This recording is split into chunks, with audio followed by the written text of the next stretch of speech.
नमस्कार, आपण पाहत आहात लोकनाय न्यूज। आज दिनांक 8 एप्रिल 2026 रोजी यवतमाळ जिल्ह्यातील मारेगाव तालुक्यातील जळका येथे ग्रामसभा बळकटी करण्यासाठी जिल्हास्तरीय संवाद व समन्वय परिषद आयोजित करण्यात आली।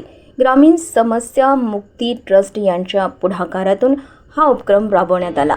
मंथन प्रशिक्षण केंद्रात पार पडलेल्या या परिषदेला विविध तालुक्यांतील ग्रामसभा पदाधिकारी उपस्थित होते। कार्यक्रमाची सुरुवात स्वागताने झाली असून श्रीकांत लोढम यांनी प्रास्ताविकातून उद्देश स्पष्ट केला। नागभीड येथील तज्ज्ञांनी तिंदू संकलन व रोजगार हमी योजनांबाबत मार्गदर्शन केले।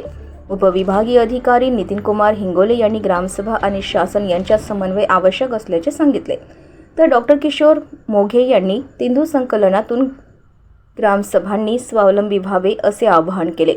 अध्यक्षीय भाषणात दिलीप गोडे यांनी जल, जंगल, जमीन संरक्षणावर भर दिला। ही परिषद ग्रामसभा सक्षम करण्यासाठी महत्त्वाची ठरणार असल्याचे मानले जात आहे।